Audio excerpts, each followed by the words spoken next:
Yeah, thank you for having me. We're definitely excited to speak on this topic for just a minute. And Martin, I appreciate what you said. We're kind of on the other side of this, where people come to us saying, "Hey, I want to purchase this business," and we say, "Great. Do can you get their financials? Do you have their valuation?" And if they don't have that in line, they don't have all their ducks in a row. It just really, really elongates this process. So it's very, very valuable, very important there. So let me see.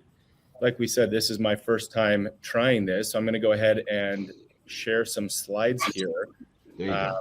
Those working for everyone? Yeah, I think so. Awesome. Perfect.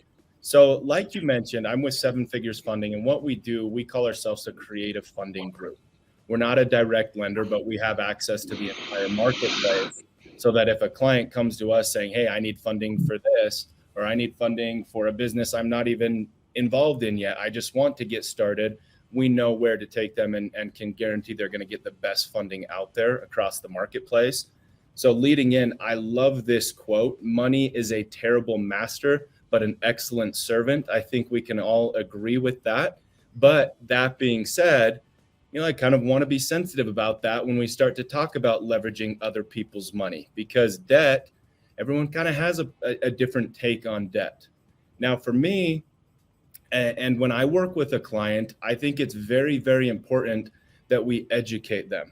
Not just saying, "Here's your best funding," but we need to educate you on why this is the best type of funding and why and when debt is okay, right? Personal debt, taking on debt with no expectation of a greater return.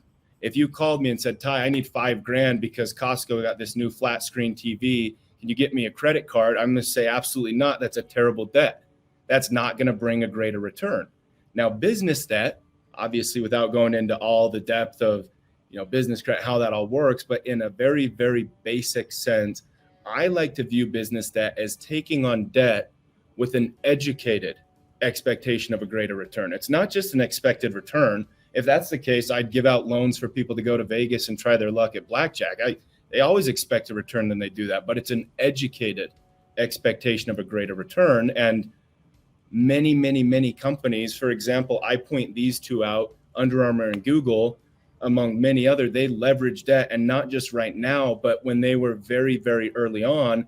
I picked these two out because at one point they literally stayed afloat because they leveraged personal credit cards, not even 0% interest personal cards, but just flat out personal credit cards to float another month because they had an educated expectation of what they would become. And I think we're all very grateful. Whether we're grateful or not, we probably have already used at least Google a few times today. So very grateful that debt exists. Now, when you're a new business or an existing business, I think one of the most important things is that you need to understand and know why you're getting the type of funding that you're getting. Everybody that calls me right from the get-go says, "Ty, I want a business line of credit and I want 5 years to pay it back." And that's great. That's fantastic. I wish I invested in Apple 20 years ago, but that's not how this works. You don't just get to pick your terms like that. It's important to understand what it takes to get to these different levels of business funding. So we have what we call the financial capital ladder, and this is focused strictly around unsecured business funding opportunities out there. You'll notice you don't see things like equipment finance and whatnot on here because there's collateral tied to them. But just looking over this and understanding, okay, at the very top, we've got the business line of credit. Well, you need to be in business for a couple of years. You need to have good, strong, positive cash flow, about 35K in average monthly revenue. Believe it or not, you do have to have good, strong personal credit. That doesn't mean you're going to have a personal guarantee, but most business lenders will still look at your personal credit and say, "Hey, is this someone that pays back their debts?" So you obviously can go through this capital ladder and see, the business term loan, the SBA loan, the MCA. That's one of the only things where they don't really care about your personal credit. They just care about your monthly cash flow. But a merchant cash advance is very, very expensive money. Okay, now say we're a brand new business or we're not even a business yet. We've got this idea of, I want to launch this product and sell it on Amazon or Shopify or whatever you want to do. Well, it's okay to go out and get a 0% interest business credit card. And you can still do that without commingling, without piercing corporate veils. Now, as you get further down the ladder, yes, if I don't have a business, I don't have an entity, we start to look at personal credit options, leveraging 0% interest personal cards, low rate personal term loans with no prepayment penalties. And I'm sure Keith will attest and maybe even touch on this. When you're leveraging personal funds and personal credit for business expenses, you need to be very, very good about documenting those and tracking those and creating separations. But that's something that we absolutely help and educate our entire client base on. So ultimately, like I said, we have the whole marketplace. Don't go play the guessing game. If you're sitting here watching this and it's a matter of I need funding, don't go throw mud at the wall and see what sticks. It's way more expensive to not get the right kind of funding than just to work with professionals that do this all day, every day, and already know the underwriting rules.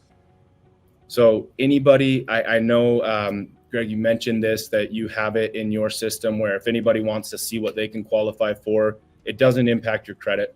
There's absolutely zero impact. We have a partnership with Experian, which means we can do a soft check. And once we've done that soft check, we can kind of start to look at business financials, personal income, whatever route we feel we need to go, we'll guide you and direct you. I want everybody to see what they can qualify for, even if you don't take it. Psychologically, it helps you start to think like a business owner and not a consumer. You start to visualize and see different things and different projects you could take on. We've got credit repair solutions because not everyone will qualify. We know that. We expect that. And that's why we're here to help you. And again, I just want you to have the ability to strategize with a credit expert so that we can really build that foundation for the long-term health of that business. But what I'd like to do, Greg, if you don't mind, I know I think I went a little over on time. I apologize. But if anybody not a problem.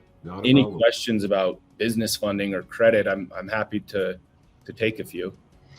Well, we'll do that at the end. But let me ask you a quick question. Start to finish, that preliminary process takes how long? It depends on the form of funding that we're going through. Getting a pre-approval is like 6 fields of information, and you'll hear back from us in about 5 minutes. So the pre-approval process is very quick. You'll have the ability to schedule with our team that same day. Some of our funding programs fund in 24 to 48 hours. Others, you're waiting on a check in the mail or cards in the mail, and our friends at the U.S. Postal Service are probably about 7 to 10 days out. But the process happens very, very quickly. Amazingly fast. Wow. Well, thank you, Ty.